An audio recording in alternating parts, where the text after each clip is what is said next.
বন্ধুরা প্রথমে এই ভিডিওটি দেখো, তারপর এর ফানি কমেন্ট পড়ে শোনাবো। Let's go. হ্যালো গাইস, আজকে আমি ব্ল্যাক শার্ট পরেছি, কারণ আমি ব্ল্যাক শার্ট কখনো পরি না। তো গাইস, কেমন লাগছে বলো? পুরো দেবের মতো লাগছে কি না বলো আমাকে। দেব ফেল হয়ে যায় মনে হয়। কোথায় কাশফুল আর কোথায় বগলের চুল? তোকে পুরো ঝান্ডু বামের মতন লাগছে। পশ্চিমবঙ্গ বন দপ্তরকে অনুরোধ করছি, দয়া করে এই বন্য প্রাণীটাকে যত তাড়াতাড়ি সম্ভব বনে ছেড়ে দিয়ে আসুক।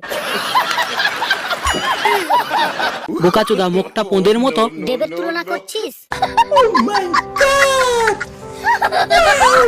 হ্যালো গাইস, আজকে আমি ব্ল্যাক শার্ট পরেছি। তবুও আমাকে পাগল লাগছে কেন?